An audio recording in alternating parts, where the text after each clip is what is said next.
friends, welcome back to my channel, Life as Tiff Knows It. This is Tiff here, or Tiffany. You know, it's really funny. I don't call myself Tiff. Other people call me Tiff. So every time I do an intro to these videos, I'm like, it feels weird to call myself Tiff. Other people call me that. Anyway, I am Tiffany, and thanks for joining me on WIP and Chat number 19. Wow, I've been doing this for 19 weeks. That is insane to me. That is so crazy. I am loving doing my WIP and Chats. I am filming right now. What day of the week? It's Tuesday. And I am filming again and not the location I normally do. However, I did bring up some of the lights I usually use. Hopefully, it seems like it looks a bit better than last week, from my perspective anyways. I'm kind of looking into the camera. And so, yeah, I hope you're doing well. I hope you're having a great start to your week, start to your day. I'd love to know more about you. I've been watching some WIP and Chats, and I love it when people ask about how everyone's doing and openly want people to comment. I would love to know more about how you're doing and what you're up to as well. Because I always talk about myself and I don't really get to hear about the people who are listening to this. So hope all is well. If you want to tell me about how things are going in the comments, I will absolutely read them and be thinking about you. So yeah, so before I get into this last week and kind of summarizing what's going on for me, I wanted to just make sure, if you're new to my channel, please consider subscribing if you haven't already. It helps my channel so much, and it really does make my day when I see I have a new subscriber.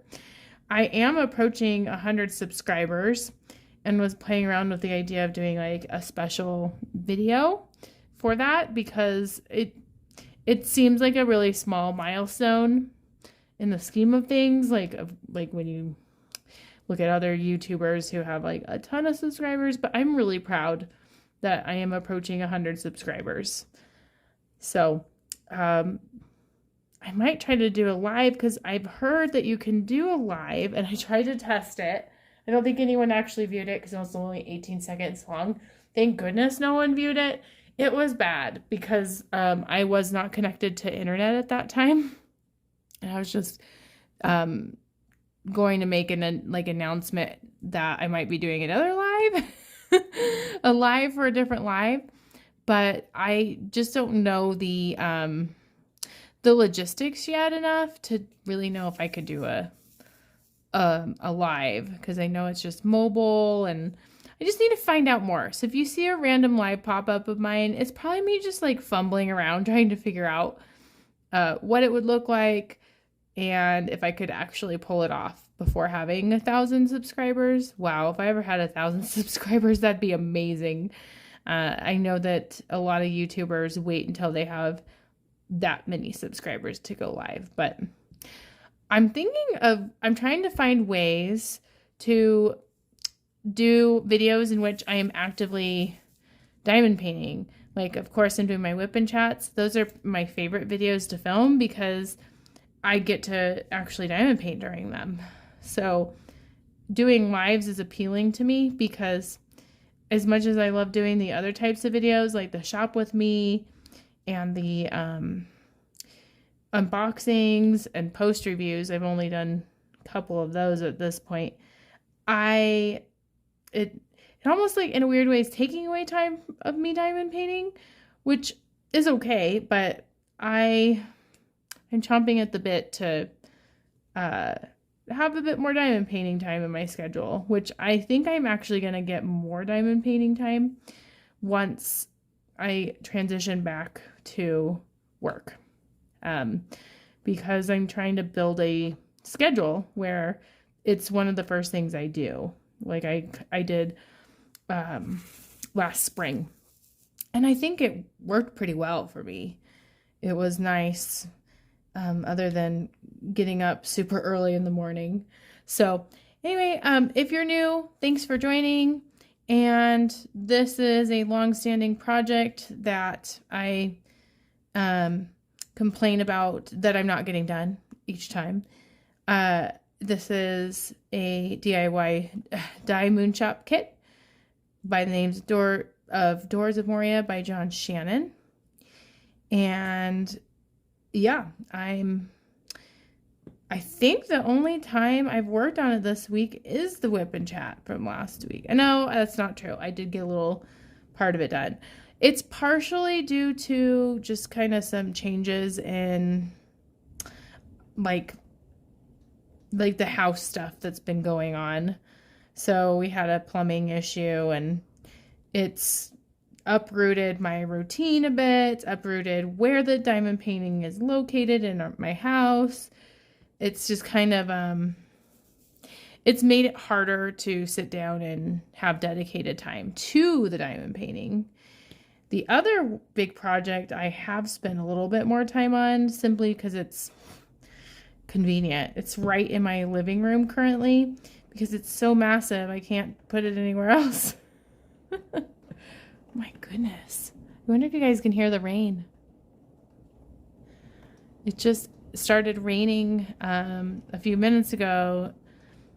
It's funny, we've been having to hand water our yard because of some sprinkler issues, and I asked my husband to water tonight so I can start filming, and he came in like 5 minutes later, and I was just thinking to myself, oh, well, I'm gonna have to water extra tomorrow because the grass is still gonna be dry.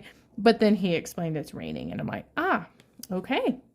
So, yeah, there's been lots of rainstorms here lately in the afternoon, like very, when I think of summer afternoons, I do think of rainstorms, like spring and summer rainstorms. And in years past, there has not been that much rain. So it's refreshing. And I guess I'm always surprised that it rains during the summer, as it should.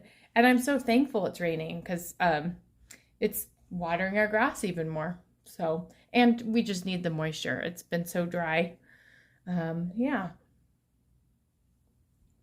Usually I'm drinking coffee in my WIP and Chats. Tonight I'm drinking a hard cider. I don't know. I've been on a hard cider kick lately. I don't drink alcohol terribly often. When I do, like, it's pretty rare that I drink even one. I usually drink like half of one at night just because it kind of is calming. But I don't drink, I try not to drink very often at all. Some alcohol use kind of runs in my family, and I'm very keenly aware of that and don't want to create a reliance on it or an addiction. But yeah, tonight I am having a hard cider as I do this WIP and Chat. I have some water too. I'm really thirsty. The rain's making me thirsty in a weird way. Let's see. So I told you the diamond painting I'm working on. Like I mentioned, I've been watching a lot of WIP and Chats lately. I know a lot of other content creators have these beautiful pens that they get from all of these amazing Etsy shops and small business shops. And I haven't bought a new pen. I don't have special wax. Oh, I'm so tempted though. I'm tempted to get some. If I do, I'll do an unboxing, but I haven't mentioned the pen that I use for a while. This I just got off of Amazon. And I really do like it. It's kind of cool, but it's certainly not like the resin pens or the, I just see such beautiful pens. I think it's Crafting with Shay had just an amazing pen, the design on it. Sometimes I'm tempted to like DIY pens too. I've seen like resin, a YouTube video on how to make a resin one, but yeah, we'll have to see if there's time for that. So this is my last week of being on summer break.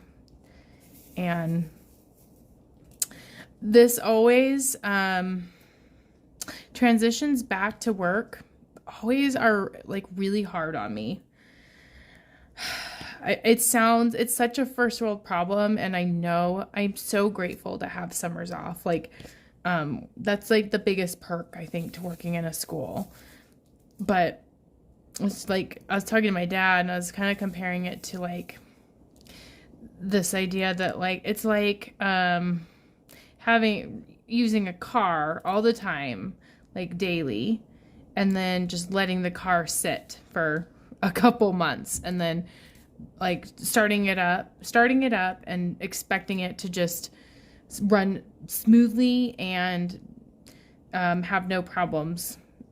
And that's kind of just how I feel about going back to work. Is, I don't know, it's just like so overwhelming, and I don't know.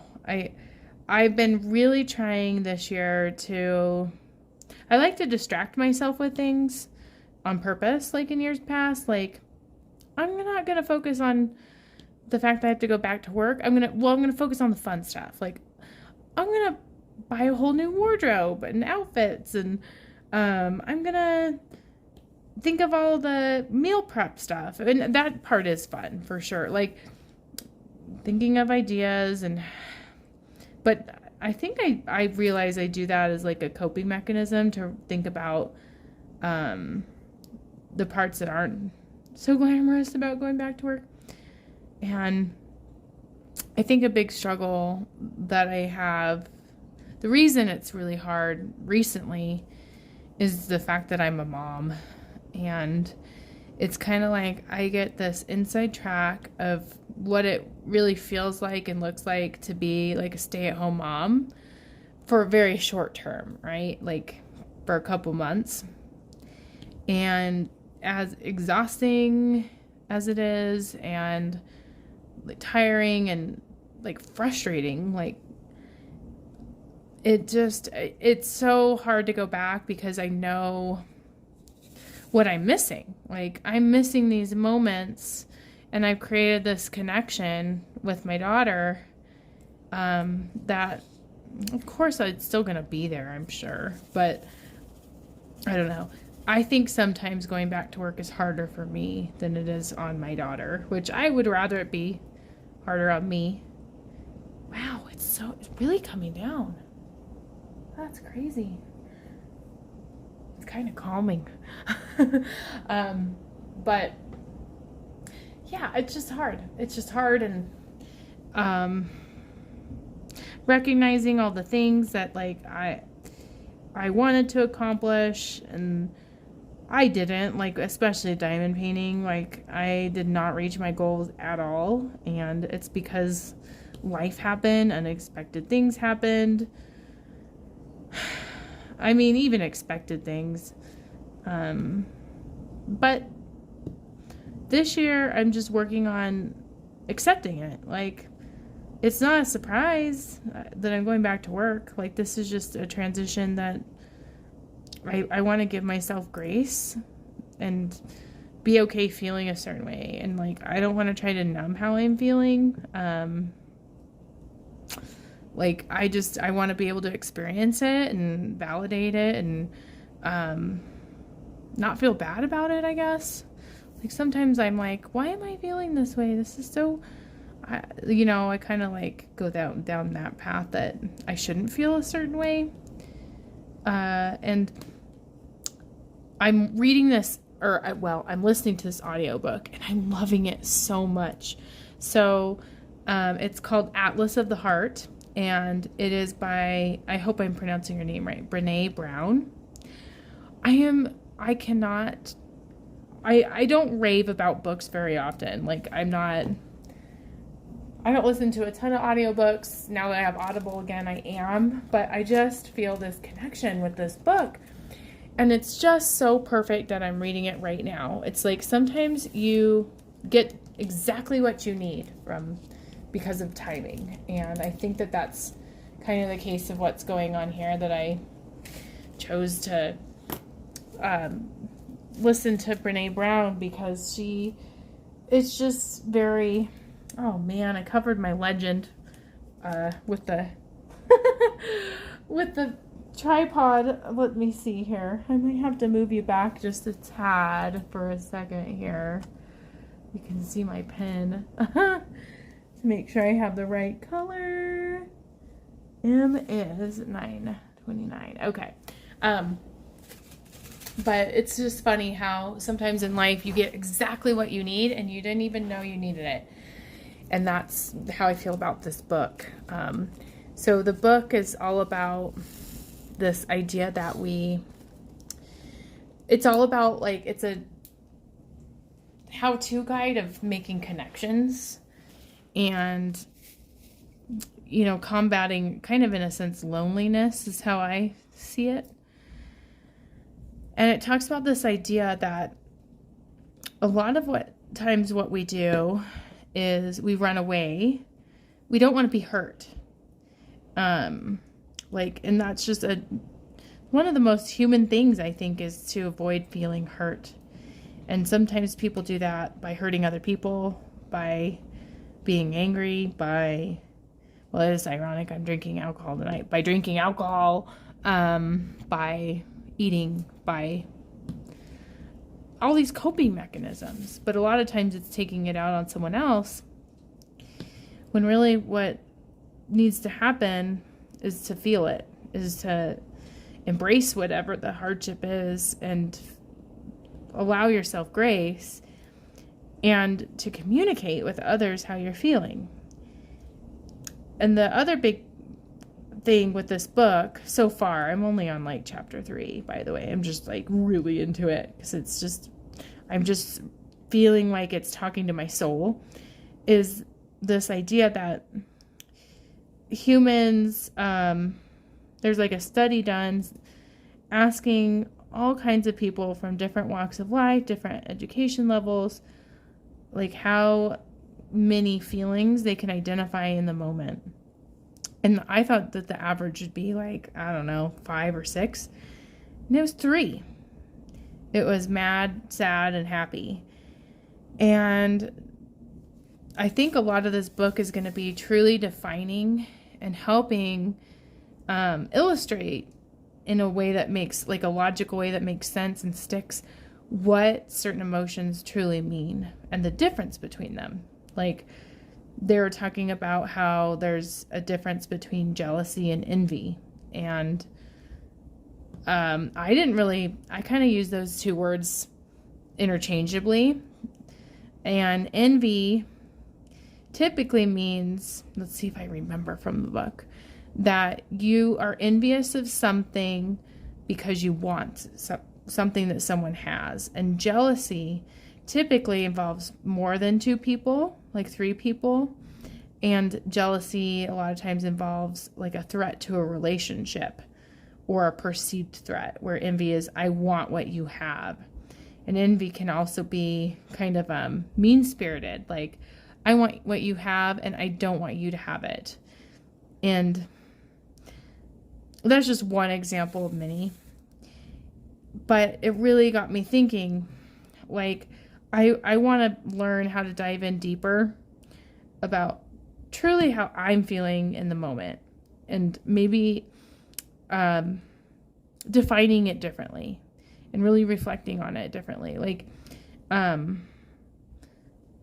am I truly feeling about returning to work? And I don't know the answer to that. Like, I think I need to really think about it more. I think I naturally am a worrier, and the book does talk about worry quite a bit, and how it's different than like generalized anxiety, worrying. And worrying is also what I learned in this book. And I knew this because, like, I've studied a lot of it, so I have a career in the mental health field, but it's a good reminder that worry is kind of like the thinking part of being anxious.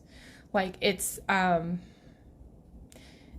like what's running through your head all the time versus like how you're feeling about it. And I am an overthinker to the extreme.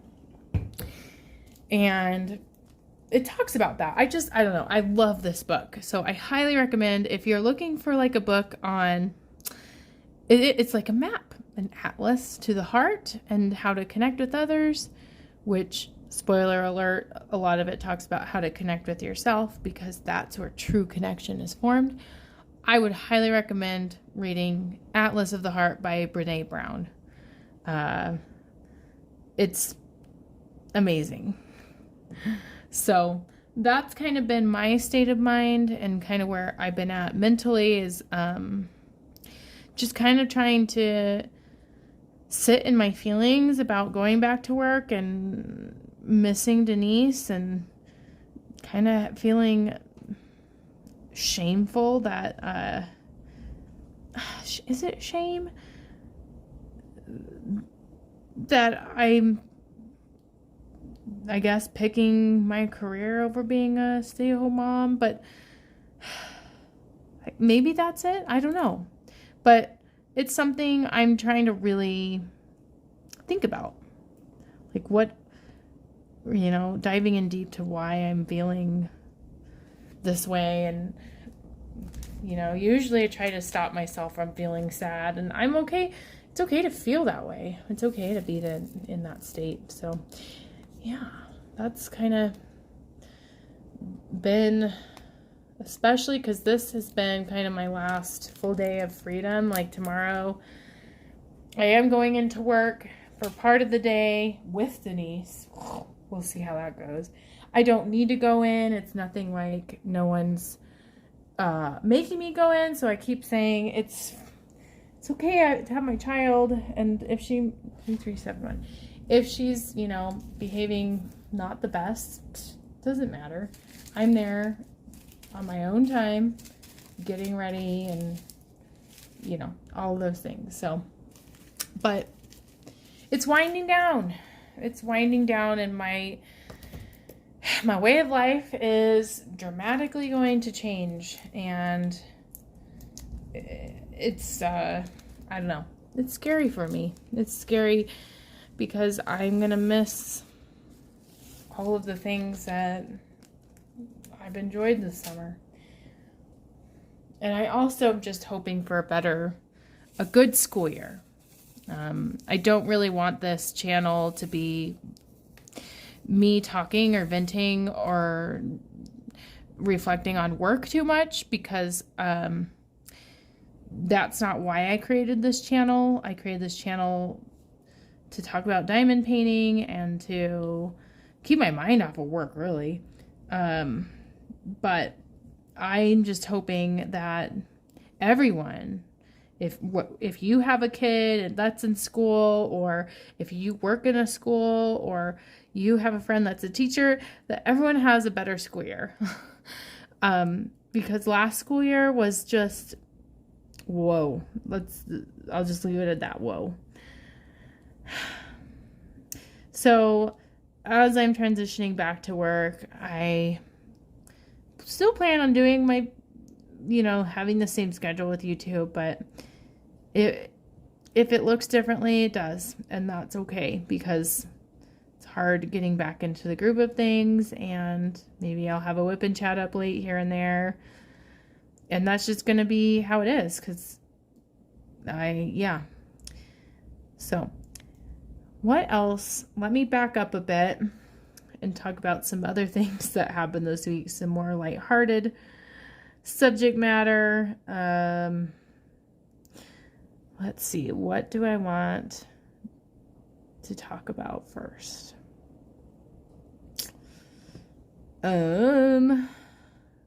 So one thing that happened to me is I thought I had, okay, this is not lighthearted or happy, but I had this weird experience at this restaurant where, so Denise had left a toy from a kid's meal, so it was a fast food restaurant, at my parents' house, and really, really wanted another one. And I was okay with going because I ordered something at this fast food restaurant and they gave me the wrong thing.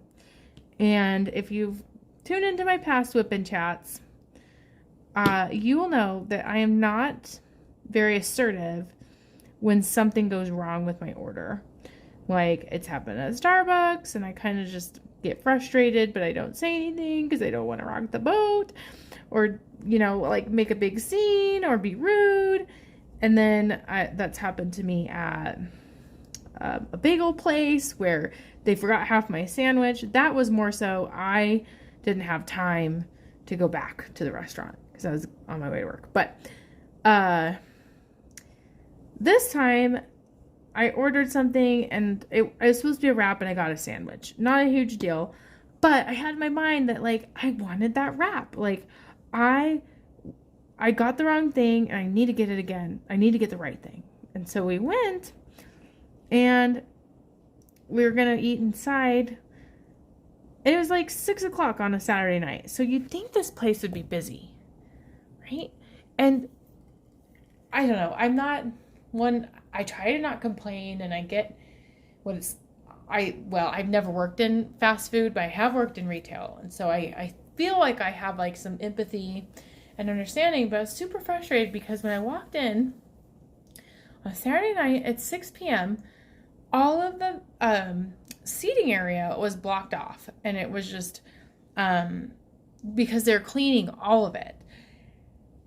And so we went in and they didn't have, it's just like little things that set me off. Like, I wanted to go in because they have the condiments set up, and I really like this new condiment.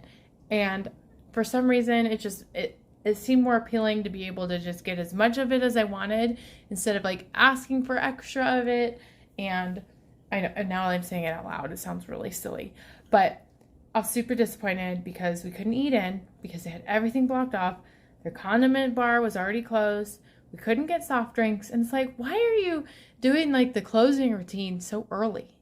Like, are you just trying to like cut corners and get it done so you can leave early? Like, I was frustrated.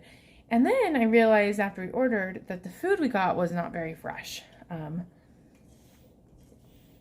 The wrap was delicious, but what Denise ordered, you could just tell. You could tell the fries weren't fresh and the chicken, I don't know.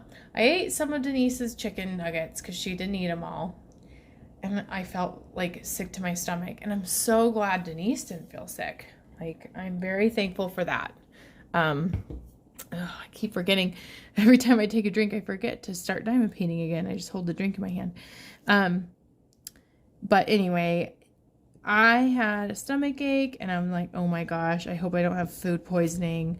I was nauseous. I felt like, those feelings.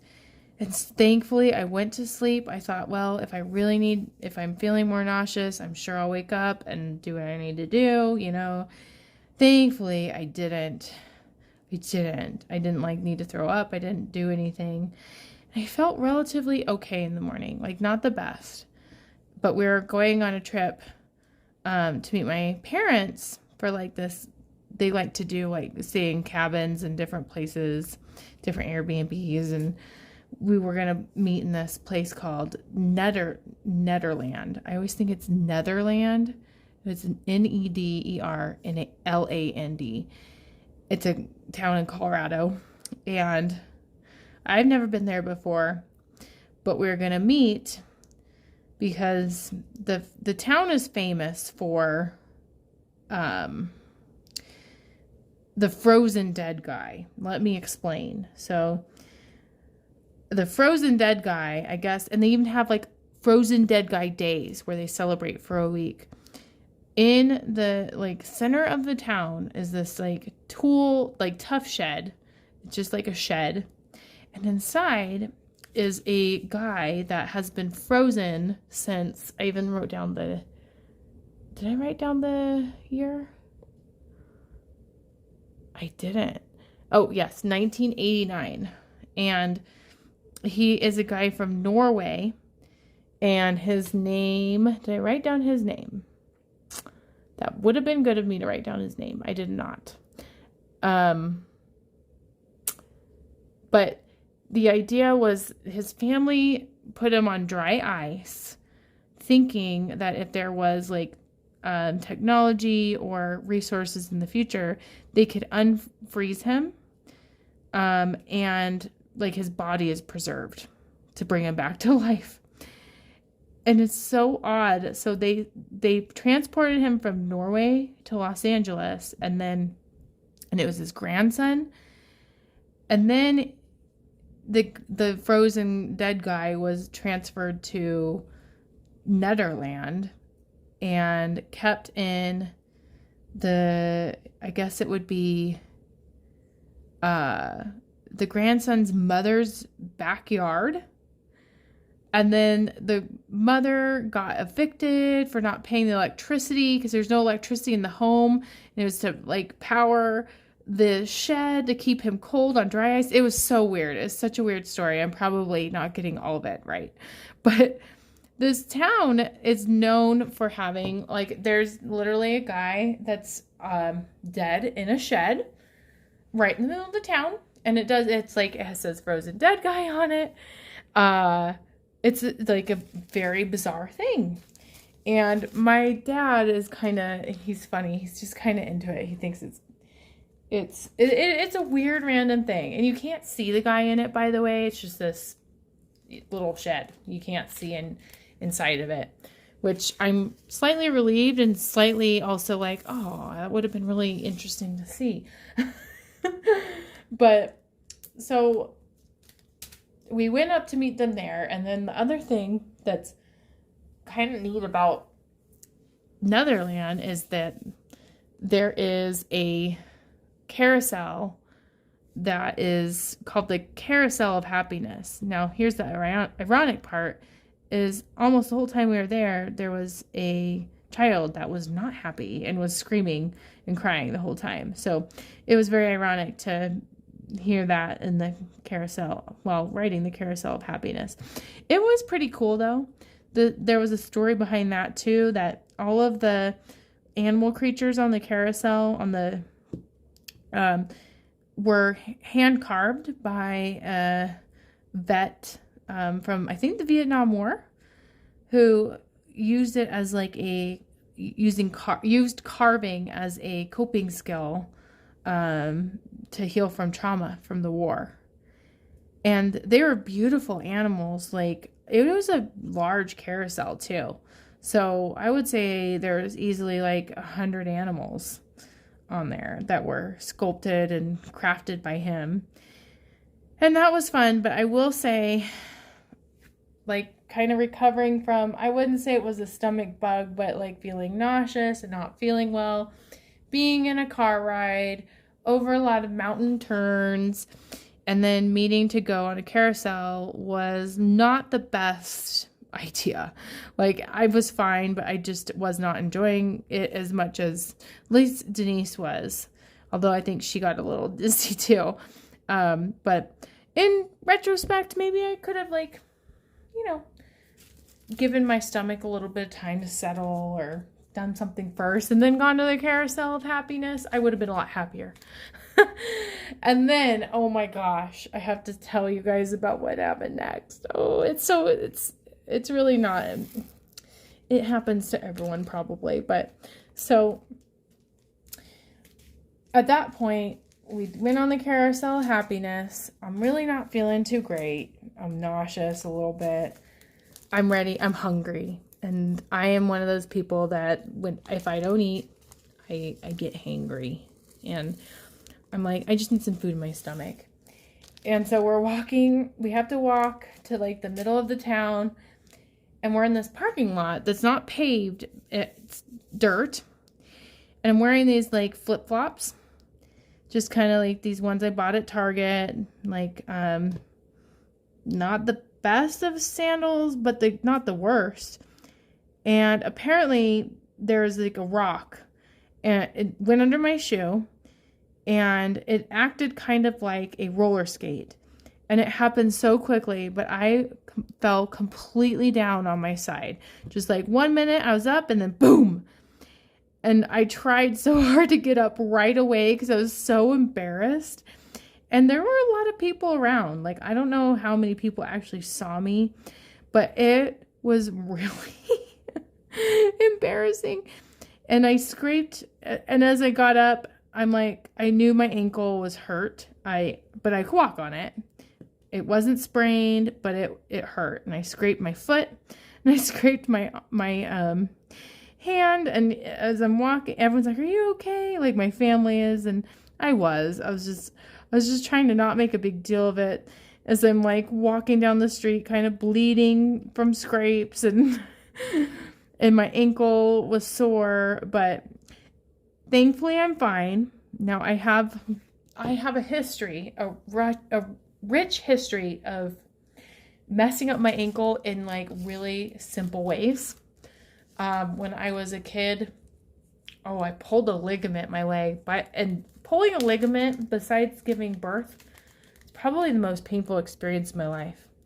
And I did so when I was having a lemonade stand, and there's a little step, I would say maybe this big, off of from the front door to the grass area, and I stepped on it. My ankle went like this, and that was me pulling my ligament and being in a cast. I can't remember how long, but it was quite some time. And then right when I started my current job, what a fabulous way to start, I did the same thing by stepping off a step in my front yard, and there were leaves. Shame on me for not raking my leaves. I don't know if I slipped on the leaf or if I just like underestimated the length of the step because the leaves were deceiving. But that time I sprained my ankle, and being in my type of job, it does not work to have a sprained ankle because I have to walk constantly. So anyway, I'm thankful I didn't severely injure myself, just my ego.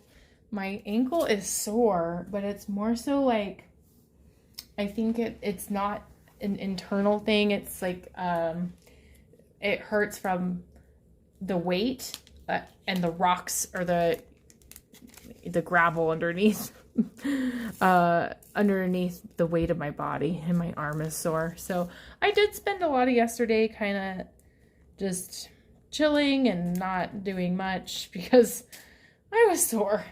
I don't recover from falling like I used to. Oh gosh, hopefully I don't fall much more. But I recovered from that. We got to stay in this beautiful cabin. We didn't stay overnight, but my parents did, and there's a hot tub, and so that was really peaceful and nice. It was in a beautiful, secluded area, and I got away from the people who saw me fall. So that was kind of the highlights of my week. I have been kind of, as I rested yesterday, I watched I really like Netflix docu-series, and I binge watched one yesterday. It wasn't really a series, it was like I think it was like a 2-hour thing instead of like one with like a bunch of episodes. It was called Girl in the Picture, and it was, well, I don't want to give it away, but it's kind of like a mystery solving a case thing. It was pretty sad though. Sometimes I watch these kind of dark things and it leaves me in an odd way feeling grateful. It kind of puts things into perspective. Like some other ones I've watched is Our Father, which that one is a creepy one too. Like they're all creepy. And then Stay Sweet, or is it Keep Sweet? I can't remember. Is that one's like about the Mormons and the my memory sucks with names, but there was like a whole thing that happened in Texas with the leader of a Mormon church, cult, I don't know what you call it, but anyway, those are always intriguing to me. What are some things you watch on Netflix?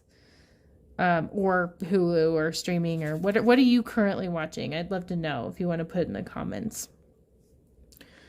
So I think this might be almost a good place to end. I'm gonna circle back to Brene Brown and the quote.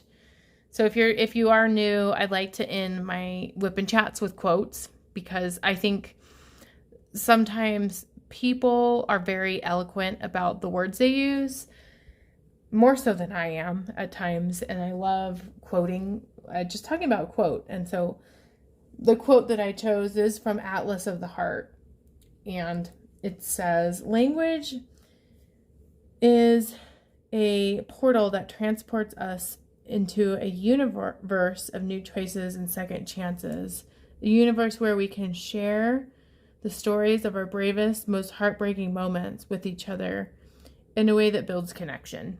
And I love that.